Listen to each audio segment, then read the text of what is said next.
Hello student, आपका फिर से स्वागत है आपके अपने यूट्यूब चैनल साइंस वॉरियर में, जहां मैं आपको लास्ट लेक्चर तक चैप्टर 5 और जो वैद्युत धारा है उसके न्यूमेरिकल क्वेश्चन करा रहा था, जो कि यूनिट 2 में है। इसमें हमने कुछ न्यूमेरिकल क्वेश्चन कर लिए थे और आज हम उससे आगे जानेंगे जो न्यूमेरिकल क्वेश्चन। ठीक है, तो देखो देखते हैं आज हमारा जो पहला क्वेश्चन है क्या रहेगा। पहला क्वेश्चन है, किसी फिलामेंट का 100 डिग्री सेल्सियस पर प्रतिरोध है 100 ओम। कोई फिलामेंट है और उसका 100 डिग्री सेल्सियस पर प्रतिरोध क्या है, 100 ओम है। ठीक है, और 400 डिग्री सेल्सियस पर 400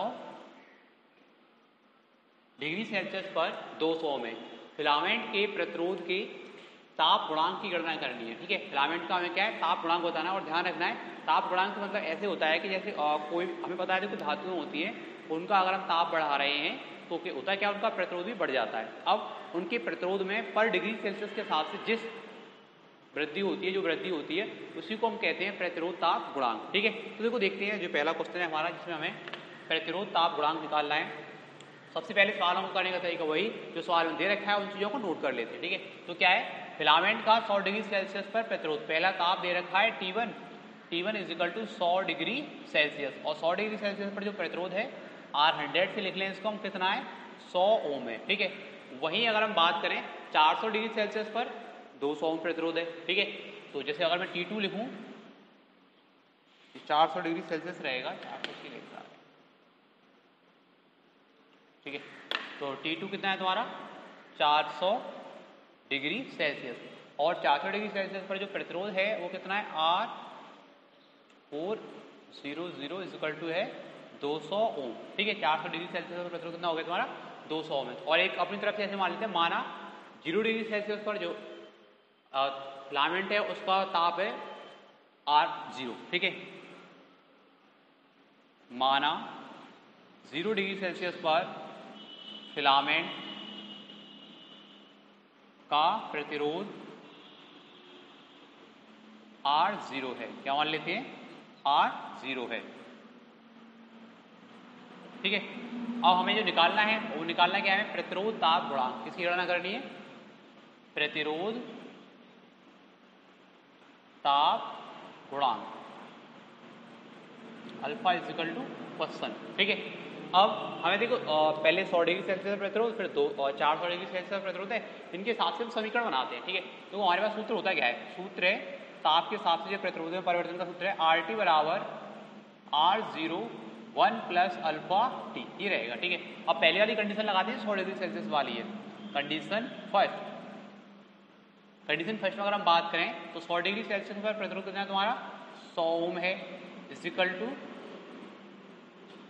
R0 1 प्लस अल्फा, अल्फा का मान हमें ज्ञात करना है और टी का कितना मान है, पहली बार है 100, तो कितना आएगा तुम्हारा 100 अल्फा। ठीक है, कंडीशन सेकंड में अगर हम बात करें तो यहाँ क्या है, 400 डिग्री सेल्सियस पर प्रतिरोध कितना है तुम्हारा 200 ओम है, तो यहाँ अगर मैं लिखूँ तो कितना आएगा तुम्हारा 200 is equal to R0 1 plus 400 alpha. ठीक है, ये हो जाएगा। अब यहाँ पर अगर हम देखें, इसको मान लेता हूँ मैं समीकरण नंबर 1 और इसको मान लेता हूँ समीकरण नंबर 2।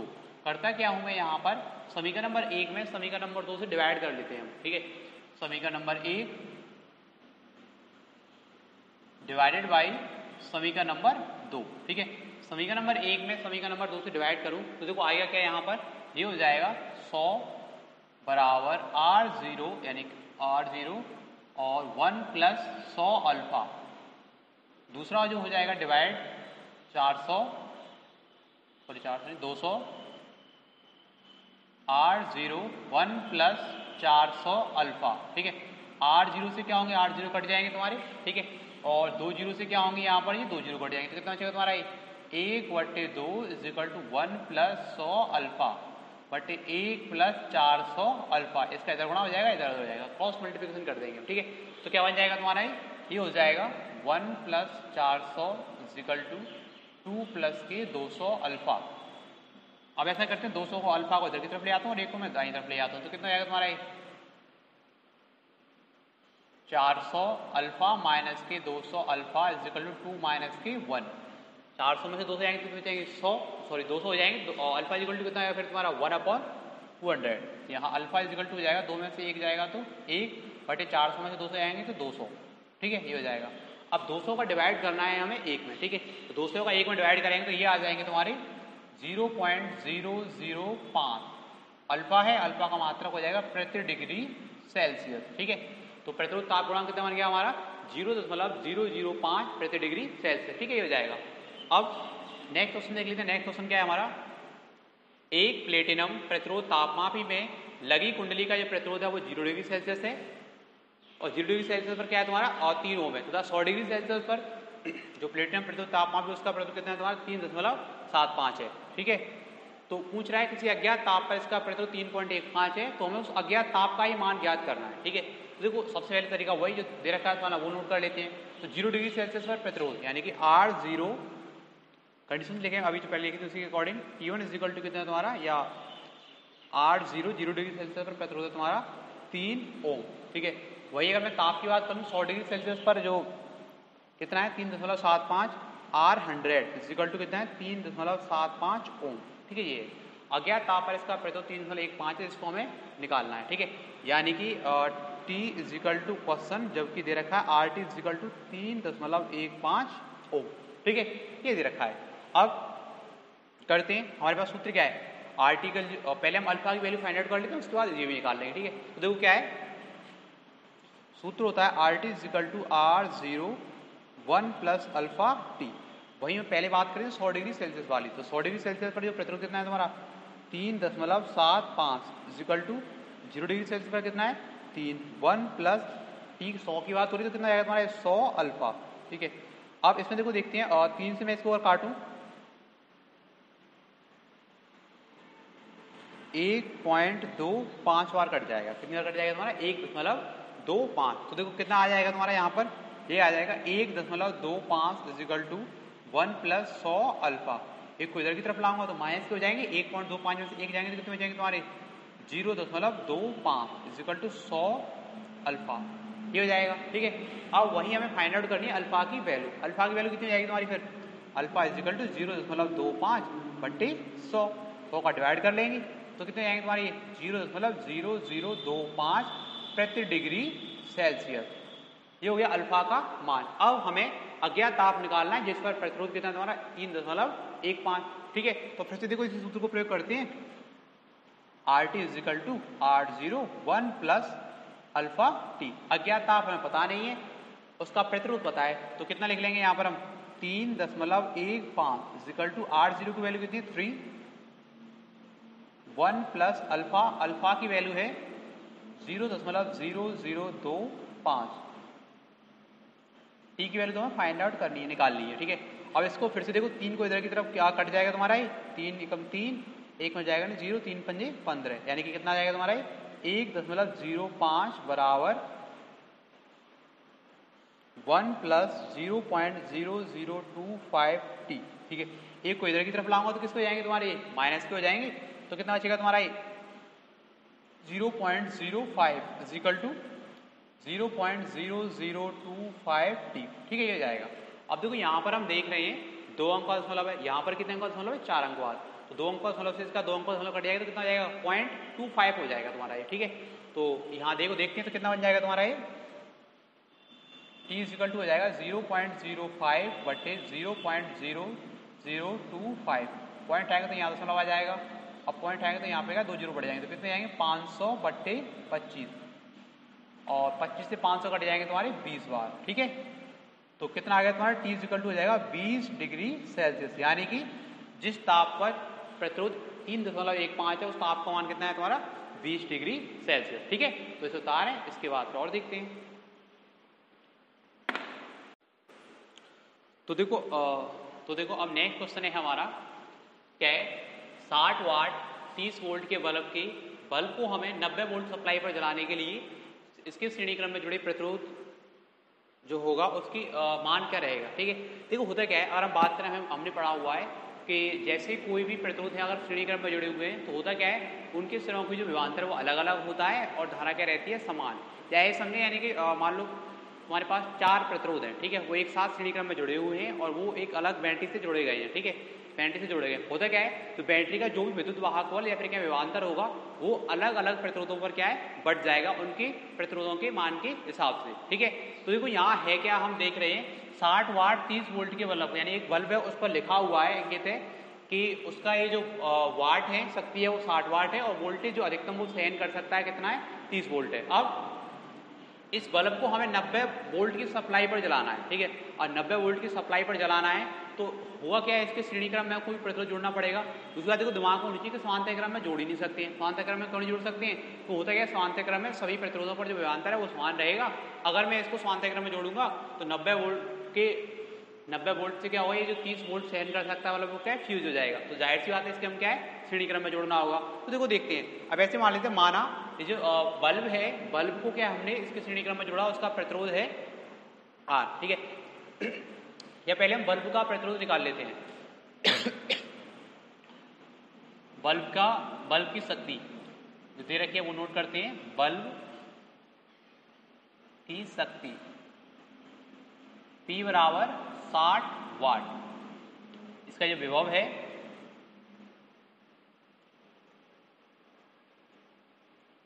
अधिकतम विभव या विभवांतर कहें, V बराबर कितना 30 वोल्ट। ठीक है, बल्ब का प्रतिरोध निकाल लेते हैं, बल्ब का प्रतिरोध। ठीक है, तो देखो बल्ब का प्रतिरोध है वो क्या हो जाएगा R, P बराबर होता है V स्क्वायर बट्टे R। P बराबर क्या होता है V स्क्वायर बट्टे R। और उसके हिसाब से अगर मैं R का मान निकालूं तो R बराबर कितना आएगा तुम्हारा V स्क्वायर बट्टे P। कितना है R बराबर V स्क्वायर बट्टे P, ये हो जाएगा। अब V का कितना मान है 30 को अगर करेंगे तो कितने जाएंगे 900 बटे P का कितना मान है 60, 0 से 0 कट जाएगी और 15 छिक्के 90, यानी कि जो R है R का कितना मान आएगा 15 ओम। बल्ब का प्रतिरोध हो गया भाई तुम्हारा 15 ओम। और एक चीज और, बल्ब में अगर हम बात करें धारा की, तो बल्ब में जो धारा का मान है, बल्ब में धारा I बराबर P बट्टे V, यानी P बराबर VI होता है। अगर इसके हिसाब से निकालूंगा तो I बराबर क्या रहेगा P बट्टे V। P का कितना मान है 60, V का कितना मान है 30 बराबर 2 एम्पियर, यानी कि जो बल्ब है बल्ब में क्या 2 एम्पियर की अधिकतम धारा हो सकती है। अब इसके श्रेणी क्रम में जब मैं कोई और प्रतिरोध जोड़ रहा हूँ तो उसमें भी क्या है 2 एम्पियर की धारा ही प्रवाहित हो रही है। ठीक है, ये दिमाग में ध्यान रखना है। ठीक है, तो देखो ये हो जाएगा। अब मानते हैं माना बल्ब के साथ श्रेणी क्रम में R डैश प्रतिरोध जोड़ा जाता है, R डैश प्रतिरोध जोड़ा जाता है। ठीक है, ये हो जाएगा। तब तुल्य प्रतिरोध कितना हो जाएगा, तब तुल्य प्रतिरोध वो हो जाएगा तुम्हारा R प्लस की R डैश। ठीक है, ये रहेगा। यही अगर हम बात करें इसको हम जला कितने वोल्ट से रहे 90 वोल्ट से। ठीक है, तो यहाँ विभव कितना हो जाएगा तुम्हारा V बराबर V डैश मान लेते हैं, V डैश बराबर 90 वोल्ट। ठीक है, और जो इसमें बहने वाली धारा है क्योंकि दोनों श्रेणी क्रम में जुड़े हुए हैं, दोनों में समान धारा बहेगी 2 एम्पियर की। ठीक है, तो I का मान तो वही रहेगा जो यहाँ पर है, I बराबर 2 एम्पियर। लेकिन अब हमें पता है P बराबर क्या होता है, यानी कि V बराबर होता है IR। उसके हिसाब से अगर मैं देखूँ तो देखो यहाँ पर क्या हो जाएगा तुम्हारा, ये रहेगा V डैश बराबर I और R प्लस के R डैश, ये बन जाएगा। ठीक है, V डैश का कितना मान है 90 वोल्ट, तो ये लिख लेंगे हम 90 बराबर I का कितना मान है 2, R का मान हमने जो निकाला था पहले 15 आया था और ये R डैश का जो कि मान हमें ज्ञात करना है। ठीक है, अब देखो 2 से क्या होगा 90 है जो 45 टाइम्स कट जाएंगे और 15 को मैं 15 को इधर की तरफ लेके आऊँगा एल साइड में, तो क्या हो जाएगा तुम्हारा R डैश इक्वल टू हो जाएगा 45 माइनस की 15 बराबर 30 ओम। यानी कि ये जो बल्ब है उसको हमें 90 वोल्ट की सप्लाई पर जलाने के लिए उसके श्रेणी क्रम में हमें 30 ओम का प्रतिरोध लगाना पड़ेगा। ठीक है, ये हो जाएगा। तो ये हमारा एक क्वेश्चन हो गया। अब देखो नेक्स्ट देखते हैं। नेक्स्ट क्या है, दिए गए बिंदुओं, यानी कि यहाँ पर एक चित्र दे रखा है उसके हिसाब के लिए कह रहा है ए और बी तथा ए व सी के बीच क्या है तुल्य प्रतिरोध ज्ञात करना है। ठीक है, तो देखो देखते हैं ऐसे सवालों को हल करने के लिए सबसे पहले समझें एक तरह से ये जो बात करें, ये जो ए से जब ए और बी के बीच कह रहा है तो इसका मतलब देखो ये हमें ए से पहुंचना है बी तक, ए से कहाँ पहुंचना है बी तक, जितनी पॉसिबिलिटी हो सकती है उन सबको देखेंगे हम। ठीक है, तो देखो देखते हैं। अब ऐसे मानता हूँ मैं यहाँ पर आया, ठीक है, मैं यहाँ से आ रहा हूँ और मुझे पहुँचना है बी पर। तो एक चीज़ को ध्यान रखनी है, जब तक हम किसी लाइन में एक लाइन में जा रहे हैं तो वहाँ तब तक रहता है वो श्रेणी क्रम। कहीं अगर रास्ता 2 या 2 से अधिक भागों बढ़ रहा होगा तो वो रहेगा समांतर क्रम। अब वो रास्ता बढ़ रहा है तो जहाँ वो बंद हो रहा होगा वहाँ तक रहेगा तुम्हारा समांतर क्रम, ठीक है। तो देखो मुझे ए से पहले आना है बी पर, पहला क्वेश्चन हल कर रहे हैं, ए से पहुँचना है बी पर। तो इसके तरीके क्या हो सकते हैं, देखो मान लो मैं आया ए पर, मैंने देखा भाई 3 रास्ते बढ़ रहे हैं यहाँ पर, तो ये 2 ओम का प्रतिरोध है, ठीक है, 3 रास्ते बढ़ रहे हैं, ठीक है। तो अब मैं एक साथ 3 रास्तों पर जा नहीं सकता हूँ, तो एक एक करके रास्तों पर जाता हूँ, ठीक है। तो करता क्या हूँ, पहले मान लो ऊपर की तरफ गया, मुझे एक प्रतिरोध मिला, इसका नाम दे दिया भाई मैंने R1, क्या नाम दे दिया R1, ठीक है। अब आगे गया, मुझे एक और प्रतिरोध मिला, इसका नाम दे दिया मैंने R2, जिसका मान कितना है तुम्हारा 1 ओम। यहाँ देखा रास्ता क्या है तुम्हारा बंद है। अब फिर मैं इधर की तरफ आया, यहाँ इस वाले रास्ते पर गया, मुझे यहाँ पर एक प्रतिरोध मिला, इसका नाम दे दिया मैंने अपनी तरफ से R3, और ये भी रास्ता यहाँ पर क्या हो गया बंद। अब देखो हुआ क्या है, यहाँ पर R1 और R2 दोनों आए श्रेणी क्रम में, दोनों किस क्रम में आए श्रेणी क्रम में। इन दोनों का जब हम तुल्य प्रतिरोध निकालेंगे तो वो क्या R3 के साथ होगा समांतर क्रम में, R3 के साथ किस क्रम में रहेगा तुम्हारा समांतर क्रम में। अब ये 3 मिला के हो जाएंगे 1, इन तीनों का 1 इसके साथ हो जाएगा श्रेणी क्रम में, तो फिर चारों का 1 हो जाएगा, ठीक है। इन चारों का 1 और ये वाला प्रतिरोध वो हो जाएंगे तुम्हारे समांतर क्रम में, ठीक है। तो देखो देखते हैं ए और बी की जब हमें तुल्य प्रतिरोध देखना है, तो यहाँ इसमें देखें R1 और R2 दोनों किस क्रम में है तुम्हारे श्रेणी क्रम में, और इस पे जो नीचे की तरफ आया, जैसे ऊपर आएंगे तो इसको मान लेते हैं हम R4 और इसको मान लेते हैं R5। तो प्रतिरोध R1 और R2 किस क्रम में है तुम्हारे श्रेणी क्रम में, प्रतिरोध R1 व R2 श्रेणी क्रम में है यदि इनका तुल्य प्रतिरोध R डैश है, क्या है R डैश है, तब श्रेणी क्रम में तो R डैश बराबर क्या हो जाएगा तुम्हारा R1 प्लस के R2, R डैश बराबर R1, R1 का कितना मान है 2 और इसको मान है 1, 2 प्लस के 1 बराबर 3 ओ, ठीक है। अब भाई R1 और R2 का मिलकर हो गया 1, R डैश, अब R डैश R3 के साथ किस क्रम में रहेगा तुम्हारा समांतर क्रम में, तो यहाँ लिख लेंगे देखो प्रतिरोध, अब प्रतिरोध R डैश व R3 समांतर क्रम में हैं यदि इनका तुल्य प्रतिरोध R डबल डैश है, क्या मान लेते हैं हम R डबल डैश है। तो देखो अब क्या हो जाएगा समांतर क्रम वाले सूत्र के हिसाब से 1/R डबल डैश बराबर 1/R डैश प्लस 1/R3, ये हो जाएगा। अब 1/R डैश का कितना मान आया 3 प्लस R3 का कितना मान है 3, 2/3, R डबल डैश का कितना मान आएगा तुम्हारा 3/2 बराबर 1.5 ओम, ठीक है। यानी कि इन तीनों प्रतिरोधों का हो गया 1 और इस तीनों का तुल्य प्रतिरोध आया कितना तुम्हारा 1.5 ओम। अभी 1.5 ओम है वो R4 के साथ किस क्रम में रहेगा श्रेणी क्रम में रहेगा, तो देखो लिख लेते हैं। अब प्रतिरोध R डबल डैश व R4 श्रेणी क्रम में है, श्रेणी क्रम में है यदि इनका तुल्य प्रतिरोध R ट्रिपल डैश कर लेते हैं हम, कितना कर लेते हैं R ट्रिपल डैश है, ठीक है। तब तो R ट्रिपल डैश का मान क्या हो जाएगा, ये हो जाएगा भाई तुम्हारे R डबल डैश प्लस के R4, R डबल डैश का कितना मान है 1.5 और R4 कितना मान है 1, तो बराबर कितने हैं 2.5, ये हो गया, ठीक है। अब इन चारों का मिला के हो गया 1, इन चारों का 1 जो R ट्रिपल डैश हुआ है वो R5 के साथ किस क्रम में रहेगा समांतर क्रम में, ठीक है। तो तब हो जाएगा A व B के बीच तुल्य प्रतिरोध, कर लेते हैं। प्रतिरोध R ट्रिपल डैश व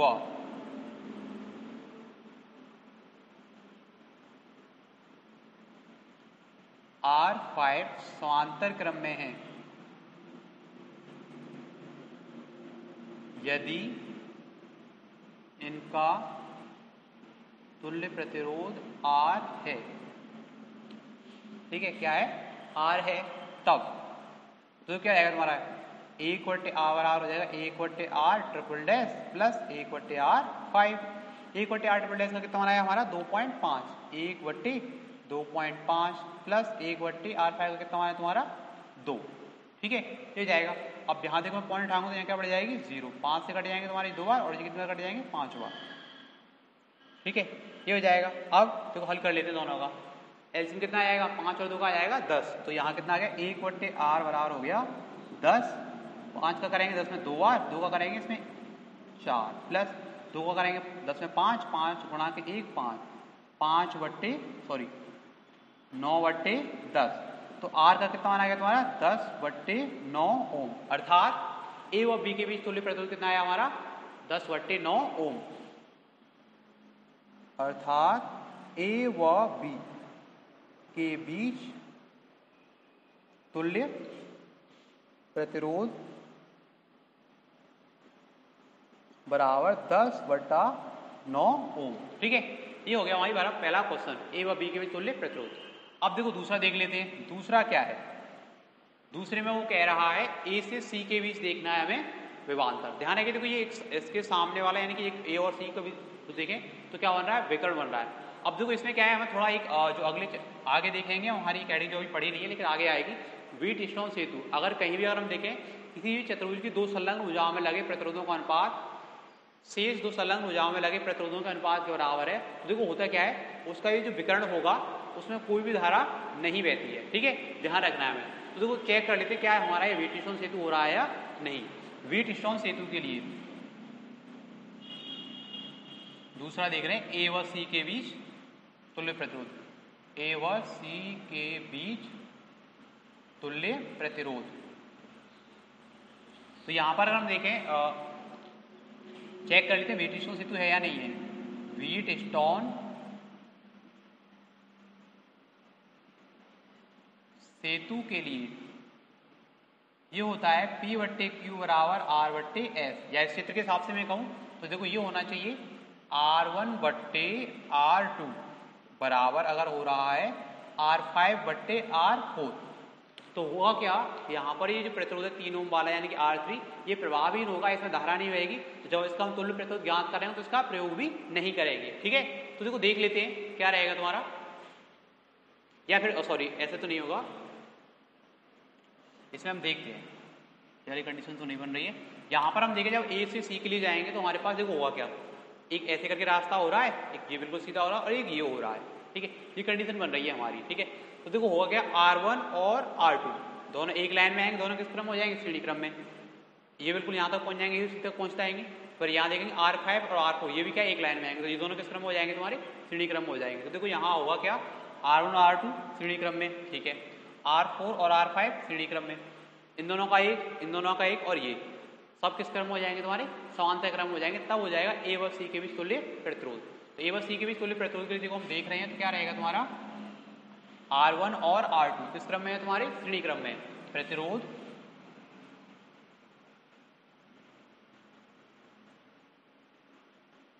R1 व R2 श्रेणी क्रम में है यदि इनका तुल्य प्रतिरोध R डैश, फिर से देखो मान लेते हैं इसको मान लेके चलते हैं, इसको दूसरा लेके चलते हैं। तो फिर से मान लेते हैं क्या है तुम्हारा R डैश है, तब R डैश का मान क्या रहेगा, R डैश बराबर रहेगा तुम्हारा R1 प्लस के R2 बराबर 2 प्लस के 1 बराबर 3 ओम, ये हो जाएगा। ठीक है, अब हम देखते हैं R5 और R4 को। तो R5 और R4 भी क्या ए से सी के लिए क्या हो रहे हैं श्रेणी क्रम में हो रहे हैं। प्रतिरोध R5 व R4 भी श्रेणी क्रम में है यदि इनका तुल्य प्रतिरोध R डबल डैश है। क्या है R डबल डैश है, तब तो जहां R डबल डैश का मान हो जाएगा R5 प्लस के R4, R डबल डैश बराबर R5 का कितना मान है 2, R4 का कितना मान है 1 बराबर 3 ओम। ठीक है, ये जाएगा। अब देखो होगा क्या, इन दोनों का एक R डैश और इन दोनों का एक R डबल डैश और जो R3 है ये होंगे तुम्हारे समांतर क्रम में। देखो इन दोनों का एक ये और ये, होता क्या है, देखो सबके इन दोनों का जो एक हुआ उसका पहला सिरा, इन दोनों का जो एक हुआ उसका पहला सिरा एक जुड़ा हुआ है, बाकी के इनका दूसरा सिरा, इसका भी दूसरा सिरा और इसका दूसरा सिरा, सारे किससे जुड़े हुए हैं, सी से जुड़े हुए हैं। तो सारे किस क्रम में हो जाएंगे, तुम्हारे समांतर क्रम में होंगे। तो यहाँ रहेगा अब प्रतिरोध आर डैश R3 तथा R डबल डैश, इन दोनों का एक, इन दोनों का एक, और ये समांतर क्रम में है। यदि इनका तुल्य प्रतिरोध R है, क्या है, R है, तब 1/R बराबर हो जाएगा 1/R dash plus 1/R3 plus 1/R double dash, 1/3 plus 1/3 plus 1/3। वहीं अगर बात करें R डैश का मान 3, R डबल डैश का मान 3 और यहाँ ऑलरेडी R3 का मान कितना है 3, तो सबके हर समान का कितना आएगा तुम्हारा 3/3, यानी कि R का कितना हो जाएगा तुम्हारा 1 ओम। जैसे यहाँ काटेंगे कितना आएगा 1/1 ही तो बनेगा। तो A व C के बीच तुल्य प्रतिरोध कितना हो जाएगा, अर्थात A व C के बीच तुल्य प्रतिरोध ये हो जाएगा बराबर 1 ओम। ठीक है, तो ये क्वेश्चंस हो गए, बता रहे हैं अभी।